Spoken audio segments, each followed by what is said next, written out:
Sir Mohammad Kashif साहब मौजूद हैं। आप आपसे रिक्वेस्ट करूंगा, आप आइए, अपने कीमती अल्फाज, अपने कीमती टाइम से डिलीवर कीजिए आज का अपने फर्स्ट हाफ को for the next 10 to 15 minutes। Thank you so much. Over to you. अस्सलाम वालेकुम। Thank you so much sir Shedad, आपका बहुत शुक्रिया, आपने मौका दिया। देखिए गाइस, आज का जो टॉपिक है वो बहुत इंपॉर्टेंट है। बहुत सारे उलमाए कराम जो कि सिस्टम को समझते नहीं है, सिस्टम को स्टडी नहीं करते, और जो इनके पास मशवरा करने जाता है, जो इनसे फतवा लेने जाता है, वो भी सिस्टम के अंदर ज्वाइन नहीं होता। उसका भी जो है वो आगाज होता है, अभी इंफॉर्मेशन ले रहा होता है और वो जाके फतवा ले रहा होता है। इन दोनों को सिस्टम के बारे में नॉलेज नहीं होता, और फिर जो है वो नॉलेज ना होने की वजह से, इल्म ना होने की वजह से, तहकीक ना होने की वजह से, रिसर्च ना होने की वजह से जब ये कुछ बातें करते हैं तो बहुत सारे हमारे लोग जो है वो डीमोटिवेट हो जाते हैं, बिजनेस को जो है वो अंडरस्टैंड नहीं कर पाते। तो यहाँ पे मैं अपनी स्क्रीन शेयर करता हूँ और अपने बिजनेस का आगाज करता जो है वो मीटिंग का आगाज करता हूँ। हमने आज सीखना है कि फोर्स ए जो है वो इस्लामिक पॉइंट ऑफ व्यू से जो है वो जायज है या नहीं, हराम है या हलाल है, इस टॉपिक के ऊपर जो है वो आज गुफ्तगू होगी। तो यहाँ पे हम जो है वो इसको आगाज करते हैं, इसको सीखते हैं कि फोर्सेज वाकई में जो है वो हलाल बिजनेस है या नहीं। तो सबसे पहले जितने भी उलमाए कराम हैं, मैं आप लोगों से मुखातिब हूँ। सर, आप मेरे सर का ताज हो, और आप ही की वजह से हम हैं। मकसद आपके ऊपर तनकीद करना नहीं है। मेरा पर्पस, मेरा मकसद, मेरा एम ये है कि आपको हक का रास्ता दिखाऊं, सच्चा रास्ता दिखाऊं, आपको रियलिटी से जो है वो रोशनास करवा दूं। मैं आज की टॉपिक का आज की मीटिंग का मकसद जो है वो ये है। तो हम चलते हैं अपने जो है वो टॉपिक की तरफ। तो आपसे एक क्वेश्चन करूंगा सर, तमाम के तमाम उलमाए कराम से, क्या आप इस बिजनेस के माहिर हो? क्या आपने इस बिजनेस को सीखा? क्या आपने इस बिजनेस को रिसर्च किया? अगर मैं आपसे इस बिजनेस के बारे में कुछ क्वेश्चन करूं तो क्या आप उनका मुझे जो है वो सेटिस्फाइड जवाब दे सकते हो?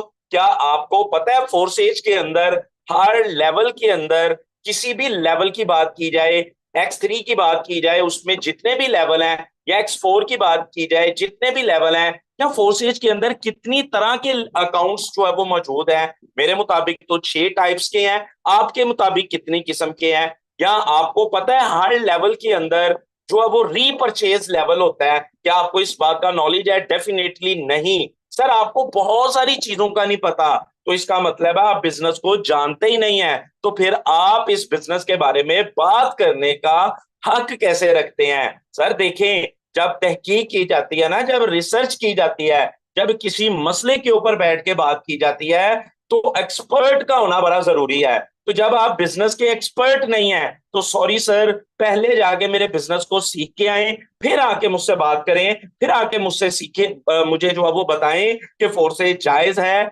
या नाजायज है। आपकी सबसे बड़ी मिस्टेक कि आप सिस्टम को जानते ही नहीं है। आप उस बंदे से इंफॉर्मेशन ले रहे होते हैं जिसने सिस्टम को ज्वाइन करना होता है, जो सिस्टम में एंटर होना चाहता है। क्या आपने कभी उस बंदे से क्वेश्चन किया कि क्या तुम इस बिजनेस के माहिर हो? तो सर, अगर आपने ये क्वेश्चन नहीं किया और आप फतवा लिखने बैठ जाते हैं तो सॉरी, आप रॉन्ग हैं, आप गलत हैं। फिर आपकी बहुत बड़ी मिस्टेक, मैंने बहुत सारी वीडियोस के अंदर देखा कि आपने ये कहा कि हम काफी अरसे से इस सिस्टम के माहिरीन के साथ राब्ते में थे। सर, मैं ये बात मानता ही नहीं कि आप इस बिजनेस के स्टार से कभी बात की हो, आपने इस बिजनेस के इमाम से कभी बात की हो, आपने इस बिजनेस के एक्सपर्ट से कभी बात की हो, और आप इस सिस्टम में ज्वाइन ना हुए हो। ये बात मानने में नहीं आती, ये अकल में नहीं आती, ये शऊर और लाशऊर जो है वो इसको एक्सेप्ट ही नहीं करता कि आप मेरे किसी उस्ताद के साथ इस बिजनेस के ऊपर बैठ के बात करो और आप इस बिजनेस को स्टार्ट ना करो। तो सबसे पहले इस बिजनेस के ऊपर रिसर्च करें, इसके ऊपर तहकीक करें, फिर बाद के अंदर जो है वो आपसे इंशाल्लाह गुफ्तगू होगी।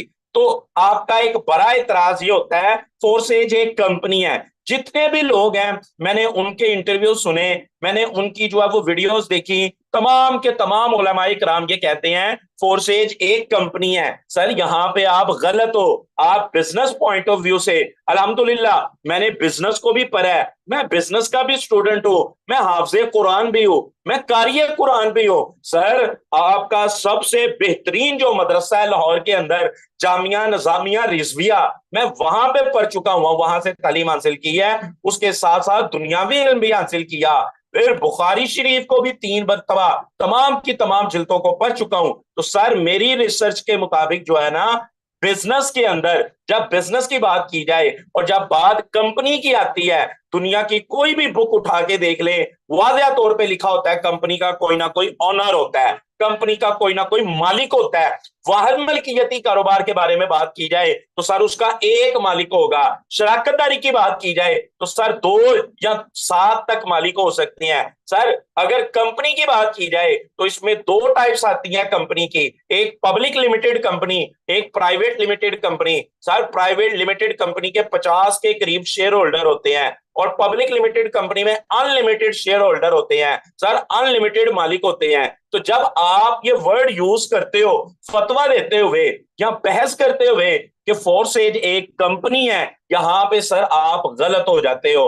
आप जो है वो रॉन्ग साइड पे जो है वो जा रहे हो। इट मीन आपको बिजनेस की समझ बूझ नहीं है, आपने तहकीक नहीं की, आपके पास नॉलेज नहीं है। तो सर पहले अपने जहन से ये निकाले कि फोर्सेज एक कंपनी है। फिर सर आपके मुताबिक नेटवर्क मार्केटिंग हराम है, सर आपको इस वर्ड से चिढ़ है। तो मैं आपसे पूछता हूं, जब आप लोग जो है वो काम करते हो, जब आप अपनी मसाजिद के अंदर देखिए, सर मैं इन चीजों के खिलाफ नहीं हूं, मैं एक मुस्लिम हूं, मेरे दिल के अंदर भी अपने मजहब के बारे में उतना ही प्यार है जितना आपके दिल के अंदर है। लेकिन मैं आपसे एक जो है वो क्वेश्चन करने लगा हूं, जब आप अपना नेटवर्क बनाते हो, जब आप जलसे करवाने के लिए, जब आप मिलाद करवाने के लिए नेटवर्क बनाते हो और अपनी मसाजिद को एक नेटवर्क बना के चलाते हो, सर आपका कोई जो है वो दोस्त, आपका जो कोई क्लास फेलो है, उसकी मस्जिद के अंदर आप जाके खिताब करते हो, वो आपकी मस्जिद के अंदर आके खिताब करता है, तो क्या आप नेटवर्क नहीं बनाते?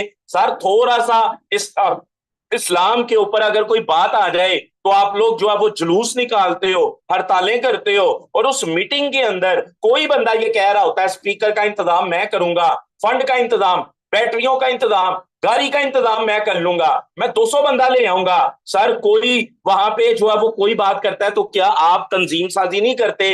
आप नेटवर्क नहीं बनाते? आप लोगों की मदद से नहीं चलते? डेफिनेटली सर, दुनिया का हर काम टीम के बिना नहीं होता। सर आपके अपने घर के अंदर भी टीम बनी हुई है और आप टीम बना के काम करते हो।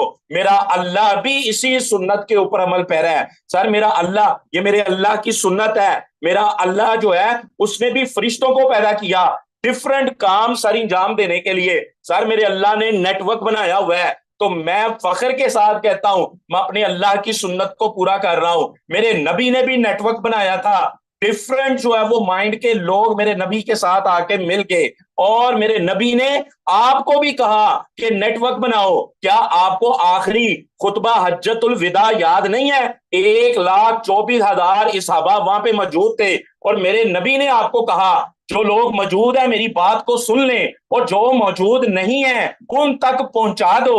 तो देन आपका नेटवर्क बन गया, आपकी ब्रांचेस बन गई, आपके मदरसों के अंदर डिफरेंट टाइप की डिग्रियां जो है वो इंट्रोड्यूस करवा दी गई। तो क्या आपने ये सारा कुछ बिना नेटवर्क के बनाया? मैं आपसे पूछता हूं सर, नहीं, बिना नेटवर्क के दुनिया का कोई काम नहीं हो सकता। इवन जब आपकी शादी हुई थी ना, तब भी लोगों का एक नेटवर्क था, उन्होंने मिलके काम किया और आप अपने खानदान को आगे बढ़ा पाए। तो सर सॉरी, यहाँ पे अपनी तहकीक को दुरुस्त करें और रिसर्च करें बिजनेस के बारे में, फिर जो है वो आपकी बात सुनी जाएगी और मानी जाएगी। फिर आप लोग ये कहते हैं इसमें इन्वेस्टमेंट होती है, तो सर दुनिया का कौन सा कारोबार है जिसमें इन्वेस्टमेंट नहीं होती? हाँ, इसमें हलाल इन्वेस्टमेंट होती है। भाई सबसे पहले तो मैं ये आपको क्लियर करता चलूं कि इन्वेस्टमेंट कहते किसको? सर ये 2-4 हज़ार रुपए लगा के जो आप रजिस्ट्रेशन करवाते हो ना, ये इन्वेस्टमेंट नहीं होती। इन्वेस्टमेंट तो सिस्टम में एंटर होने के बाद होती है, और अल्हम्दुलिल्लाह हमने कभी किसी को मजबूर नहीं किया इन्वेस्टमेंट करने के ऊपर। अब मुझे ये बताइए, अगर इन्वेस्टमेंट हराम होती है इन्वेस्टमेंट नाजायज होती है। तो जब आपका बेटा ग्रेजुएशन करने के बाद एक बैंक में नौकरी लेता है और उस नौकरी पे पहुंचने के लिए डेली आपसे 300 रुपया लेता है पेट्रोल का, तो क्या वो इन्वेस्ट नहीं कर रहा सर? वो वक्त का भी इन्वेस्ट कर रहा है, वो पैसों का भी इन्वेस्ट कर रहा है सर। किसके लिए? सारी जिंदगी की गुलामी के लिए सर, 30 से 40 हजार के लिए, और बाद में अपने खानदान से बेइज्जत होने के लिए कि तुम अखराजात पूरे नहीं करते। बाद में जो है वो बीवी के साथ झगड़ों के लिए कि तुम जो है वो मेरे खर्चे नहीं उठा सकते। 30 हजार की नौकरी के लिए सर हम लोग जो है वो तरह तरह की बातों को बर्दाश्त करते हैं। आप लोग बिजनेस की तरफ क्यों नहीं आते सर? आप बिजनेस को समझते क्यों नहीं है? क्या आप इंसानियत का भला नहीं चाहते? क्या आप नहीं चाहते कि मुस्लिम जो है वो माली तौर पे स्ट्रांग हो जाए और दुनिया को फेस कर सके, दुनिया का सामना कर सके? तो डेफिनेटली सर फिर ये इन्वेस्ट करना होगा। अल्हम्दुलिल्लाह हमारे बिजनेस के अंदर अगर इन्वेस्टमेंट होती है ना तो सर थोड़े अरसे के बाद री इन्वेस्ट भी होता है। जब स्लॉट री परचेज होती है ना तो ये री इन्वेस्ट होता है। इस तरीके से मेरा बिजनेस हलाल हो जाता है। सर आप भी देखिए जितने भी कारोबार हैं उनके अंदर थोड़ी देर के बाद री इन्वेस्ट करना पड़ता है। सर आप एक प्रॉपर्टी का ऑफिस ओपन कर लेते हैं, जो टेबल परचेज करेंगे, जो चेयर और जो सोफा परचेज करेंगे, थोड़े अरसे के बाद सर वो चेयर की जो रैक्सीन है सर वो खराब नहीं होगी सर, दोबारा पैसे नहीं लगाओगे। थोड़े अरसे के बाद सर टेबल टूटेगा, उसके ऊपर भी दोबारा पैसे लगाओगे। तो सर सारी जिंदगी तो आप इन्वेस्टमेंट करते रहे हो और हमें इन्वेस्टमेंट करने से रोक रहे हो सर, ये नाजायज है सर, ये हक की बात नहीं है, ना इंसाफी की बात है। फिर आप कहते हो कि आपके पैसे एक दूसरे को आ जाते हैं, वेल एंड गुड, बहुत अच्छी बात है अगर आ जाते हैं सर, इसमें तो खुशी की बात है। क्या आप खुश नहीं होते? आप जलसों में जाते हो, आप महफिलों पे जाते हो, आप जैसे ही खिताब शुरू करते हो सर आपका एक कुलीग 100 का नोट निकालता है ताकि मजमे में देखते हुए लोग जो है वो आपके लिए जो है वो 100 के नोट निकाले और आपकी इनकम अच्छी हो जाए। तो क्या सर आपके पैसे एक दूसरे को नहीं जाते? मैं आपसे क्वेश्चन करता हूं कि सर जब आप जो है वो पढ़ लिख रहे थे, जब आप मदरसों के अंदर तालीम हासिल करते थे, आपको डिफरेंट बुक्स परचेज करना पड़ती थी, आपको स्टेशनरी का सामान परचेज करना पड़ता था, क्या आपने पैसा नहीं लगाया? सर वो पैसा कई लोगों के पास गया। मिसाल के तौर पे आप पढ़ने लिखने के बाद अगर गवर्नमेंट तौर पे जो है वो अपॉइंट हो जाते हो तो सर आपको पे मिलेगी, आपको सैलरी आएगी। अब सैलरी आपको गवर्नमेंट दे रही है, मैं आपसे पूछता हूं आप गवर्नमेंट को बिल क्यों देते हो? भाई ये तो बेवकूफाना बात हो गई। एक तो गवर्नमेंट से 30 हजार लेते हो और ठीक 30 दिनों के बाद जेब खाली कर लेते हो, आपके पैसे फिर गवर्नमेंट के पास आ जाते हैं डिफरेंट सूरतों के अंदर, कभी वो बिल के अंदर, कभी टैक्स की सूरत में, कभी किसी सूरत में। तो सर ये तो एक दूसरे को पैसा जा रहा है सबका सर, फिर तो सारा ही काम नाजायज हो गया, फिर तो छोड़ दें सब कुछ, दुनिया का हर बिजनेस बंद कर देना चाहिए। मिसाल के तौर पे आपको जो सैलरी मिलती है 30 हजार या 25 हजार, सर आपको सैलरी कौन देता है? सर मस्जिद का सदर या इंतजामिया इकट्ठे करके, मोहल्लेदारों से इकट्ठे करके पैसे मिलते हैं ना सर, वो इंतजामिया वो सदर जो है वो आपको 25 हजार देगा।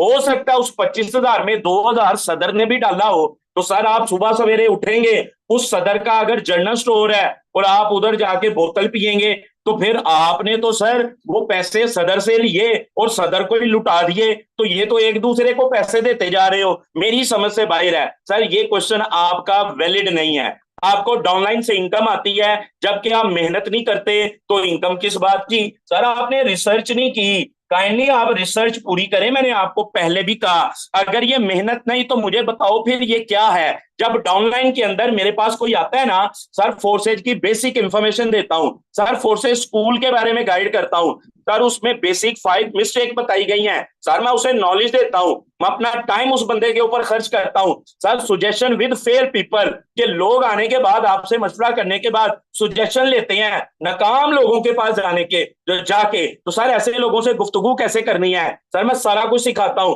टिकटॉक पे वर्किंग, इंस्टाग्राम पे, लिंक्डइन पे, फेसबुक प्रोफेशनल करना, अकाउंट बैन क्यों हो जाते हैं, कैनवा कैसे यूज करना है, कैपकट कैसे यूज करना है, ट्रस्ट वॉलेट, टोकन पॉकेट क्या होता है, इन दोनों में फर्क क्या है, डॉलर बाय कैसे करनी है, सेल कैसे करनी है, रिस्क कितना है इसमें सर, क्वेश्चन अबाउट $12 ये कहां लगते हैं? फोर्सेज बिजनेस हलाल है या हराम है? नेटवर्क मार्केटिंग होती क्या है सर, वर्क क्या है फोर्सेज के अंदर, रिस्क कितने हैं? रेफरल लिंक क्या होता है, नाम कैसे चेंज कर सकते हो, टीम को कैसे ग्रो कर सकते हो। तो सर ये सारा कुछ तो सिखा रहा हूं, क्या ये मेहनत नहीं है? सर मैं जहनी मुशक्कत कर रहा हूं, अपने इल्म को, अपने तदब्बुर को, अपनी हिकमत को, अपने शऊर और लाशऊर को सर सब कुछ तो इस्तेमाल कर रहा हूं। हाँ सर मैं ईंटें नहीं उठा रहा, अगर आपको ईंटें उठाने वाला अच्छा लगता है तो वो अलग बात है, सर मेहनत मजदूरियां नहीं कर रहा। तो सर मेहनत जितनी हम करते हैं अपने डाउन के लिए सर दुनिया के अंदर कोई नहीं करता। तो सर मैं बहुत सारी चीजें जो है वो इन बच्चों को सिखाता हूं, इसलिए ये इनकम मेरे लिए जायज है। मेरे साथ अगर 100 लोगों के नीचे भी कोई लोग आ जाए ना तो सर मैं उसे ऐसे ही गाइड करता हूं जैसे वो मेरा डायरेक्ट बिजनेस पार्टनर है। फिर आप कहते हैं कि आमदनी सूद होती है, तो सर सूद की डेफिनेशन बता दें। मेरे मुताबिक तो सूद उसको कहते हैं कि अगर आप एक फिक्स अमाउंट लगाओ और उसके बाद आप बोलो कि आपने मुझे महीना फिक्स देना है 10,000, तुम्हें कुछ आए या ना आए, तो सर ये 10,000 सूद होगा। जबकि कुछ अरसे के बाद जो अमाउंट आपने लगाई, जो इन्वेस्टमेंट की, आप वो भी वापस ले लोगे, वो पूरे पैसे वापस मिलते हैं। तो मुझे बताओ फोर्स एज के अंदर जब आप अकाउंट ओपन कर लेते हो तो थोड़े अरसे के बाद वो जो 12-12.5 डॉलर लगाए क्या आप वापस निकाल सकते हो पूरे के पूरे? बल्कि आधे भी नहीं निकलते। तो यहाँ पे फिर आप गलत हो गए। सर सूद के अंदर अगर एक शर्त भी तोड़ दूं तो वो सूद ही नहीं रहेगा। डेफिनेटली आप नमाज पढ़ते हो, अगर आप वुजू ही नहीं करते तो नमाज हो जाएगी? सर नहीं होगी। अगर वुजू कर लिया तो कपड़े पाक नहीं, फिर नमाज हो जाएगी? डेफिनेटली नहीं होगी। तो सर कुछ सिस्टम को समझने के लिए, बातों को अंडरस्टैंड करने के लिए कुछ चीजों का होना, कुछ शराइत का होना बड़ा जरूरी है। फिर आपने इसको सूद कह दिया, जबकि हमारा प्रॉफिट तो हम खुद फिक्स ही नहीं करते। हम खुद फिक्स नहीं करते सर, सिस्टम डिफाइन करता है कि मुझे X3 के पहले लेवल से $5 मिलते हैं, X3 के दूसरे लेवल से मुझे $10 मिलने हैं। सर मैं तो चाहता हूं $1,000 मिले, फिर क्यों नहीं मिलते? सर सूद के अंदर तो जो प्रॉफिट होता है इन्वेस्टमेंट करने वाला डिफाइन करता है, जबकि यहाँ पे मैं प्रॉफिट अपना डिफाइन ही नहीं कर रहा, वो तो सिस्टम ने किया। तो सर यहाँ पे आप फिर गलत हैं। ऑनलाइन जो पैसे लगाता है सर वो आपको आ जाते हैं? बिल्कुल सर मुझे आ जाते हैं। सर ऐसे ही तो आपके साथ होता है मदरसों के अंदर, आपके डाउन के अंदर जो लोग हैं, जो आपके स्टूडेंट हैं जिनको आप पढ़ा रहे हो, सर वो जब कोई किताब परचेज करते हैं उस मदरसे से तो सर वो जो कुतुब खाना आपने खोला हुआ है सर वहां से फिर प्रॉफिट क्यों कमाते हो? सर आप तो हराम कमा रहे हो। आपके डाउन ने पैसे लगाए और आपको पैसे आ गए। सर ये कौन सी अक्लमंदी है? मिसाल के तौर पे मेरी एक बहुत बड़ी दुकान है सर, मैं उसका मालिक हूं, मैंने एक बच्चे को ट्रेन कर दिया, अब वो कारोबार करना चाहता है, मैं उसको कहता हूं माल मुझसे परचेज कर लो, मुझसे खरीद लो। तो अगर वो मुझसे खरीद लेता है, मुझे कुछ फायदा हो जाता है, तो सर आपको क्या मसला है? सर आप यहां पे कैसे कह सकते हो कि ये सिस्टम गलत है? सर डाउनलाइन जो पैसे लगाता है ना वो हमें आते हैं, तो हमारा हक है भाई, हम कुछ चीज तो सेल कर रहे हैं, दुनिया का बेस्ट सिस्टम आपको दे रहे हैं, बेस्ट टीचर आपको प्रोवाइड कर रहे हैं, बेस्ट फैसिलिटी दे रहे हैं, बेस्ट एजुकेशन दे रहे हैं, आपको बोलना सिखा देते हैं, आपको फ्यूचर का इमाम बना देते हैं, फिर भी आप ये कहते हो अच्छा इस पे कहते हैं नुकसान का चांस नहीं है इसलिए ये हराम है। तो सर मैं आपको बताता चलूं, ये बिजनेस जो है ना, जैसे दुनिया में जितने तमाम बिजनेस है ना वो वहां पे नुकसान होता है, सर यहाँ पे भी होता है। देखिए ना सर, आप आते हैं किसी के साथ ज्वाइन करते हैं और वो बंदा आपके ऊपर तवज्जो ही नहीं देता। हो सकता है कि अगर वो बंदा आपके ऊपर तवज्जो दे, आपको काम सिखाए, तो सर आप बहुत बड़ा प्रॉफिट अर्न करें और उस बंदे को भी जो है वो अच्छी खासी इनकम चली जाए। लेकिन उसने अपनी लापरवाही की वजह से आपके ऊपर तवज्जो नहीं दी, आपने सिस्टम को छोड़ दिया, तो सर नुकसान हुआ ना। फिर कुदरत का भी अमल दखल है। सर मेरा एक क्लाइंट है जिसने ₹1,00,000 से बिजनेस को स्टार्ट करना था, लेकिन वो बाहर के मुल्क भी जाना चाहता है। सर उसकी छुट्टियां खत्म हो गई, उसने मुझे कॉल की कि हाफिज साहब आए, मैंने सिस्टम को आगाज करना है, रात को मेरी फ्लाइट है, मैं चाहता हूं अकाउंट अभी अभी ओपन हो जाए। सर जैसे ही मैं निकलता हूं बारिश शुरू हो जाती है, अब कुदरत का अमल दखल, मैं नहीं पहुंच सका। सर उसकी फ्लाइट थी, वो चला गया।